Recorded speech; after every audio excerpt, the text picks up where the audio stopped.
Hey there. So, I'm having some thoughts that I wanted to share. I'm sure you're thinking like, oh man, this seems like a very serious thought that she wants to share right now. But it's not.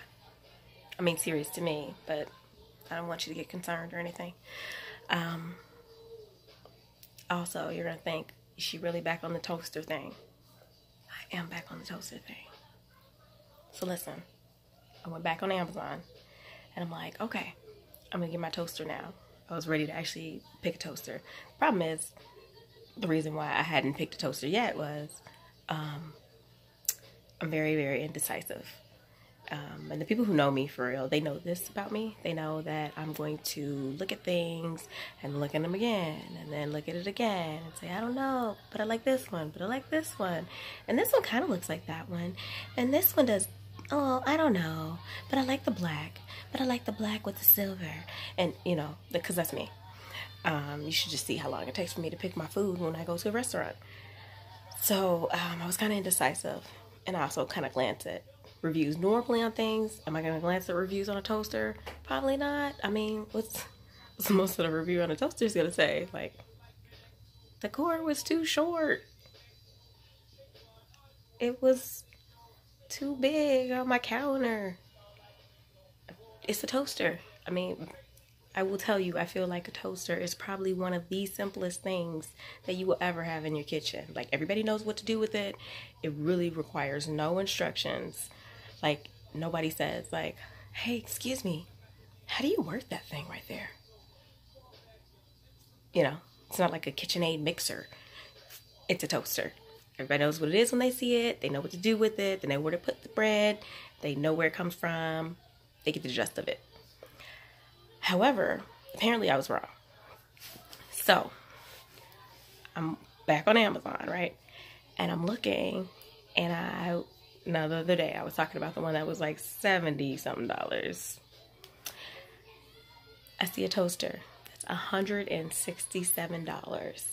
It's described as a die-cast long slice toaster. So you know, like how you have like a loaf of sourdough or something, like with the longer slices, or like Italian, like Italian bread with the long slices or whatever. Anyway, so this toaster can accommodate your long slices of bread, but the reason why it is $167, I guess, is because it's all like electronic, like super duper fancy electronic, like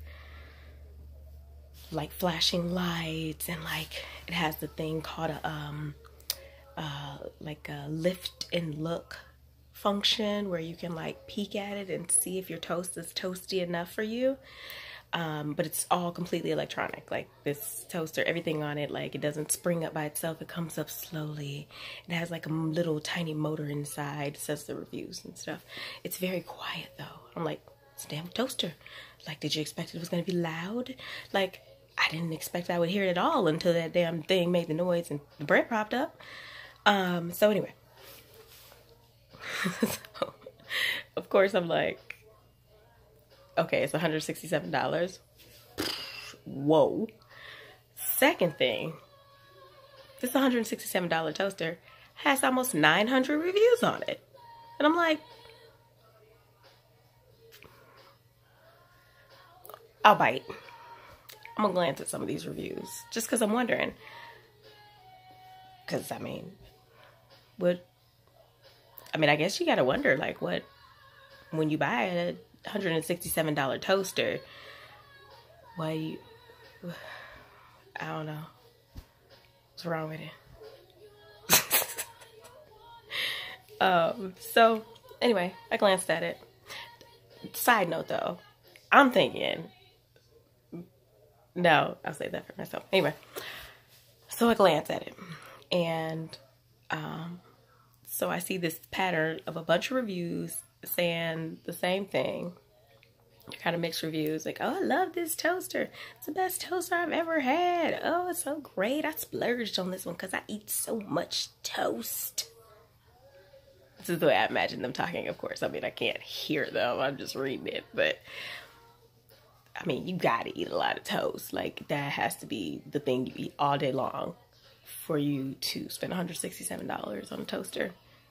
Or maybe you, like, work for Sara Lee or the Wonder Company and get free bread. Then maybe I could see that. I'm trying to think of what other. I don't know. I can't think of anything else. Anyway, so but all the negative reviews pretty much had the same thing about how when it would malfunction, because it was all 100% electronic and you could not manually, pull the little lever up to make your toast come out, that their bread was stuck and they could not get the bread out. And it was like sitting there basically kind of burning or over toasting, and there was no way to stop it. And it's like, oh, the lights are flashing, and I saw my bread, it's smoking, and the lights are flashing, and I'm trying to press things, and it wouldn't do anything, and I'm like, is this maybe why we don't need all this on a toaster? Maybe why it's okay to just have it on a regular spring and it just pops up. Because I know no matter what, I'm going to get my bread out of there. I don't need to. Oh, one person described it as, they said, I even looked in the manual and there was no information on how to reboot it. This is a problem if we need to figure out how to reboot our toasters, okay? I get it. The world is fancy now. Electronics and technology has come a long way, but damn it, I don't need to reboot a toaster. That's ridiculous. I don't need another thing to reboot. I got to reboot computers and phones and kids. I don't want to reboot a toaster. So I'm going to leave that toaster part there. Okay, second thing I wanted to mention really quick is I was reading this article about how like these really rich people in like New York, and I think like pretty much mostly New York or whatever, but they pay for these nap pods like in the city, and then like when they're tired in the middle of their day, I guess they've already prepaid for this nap pod so they can go and take a nap there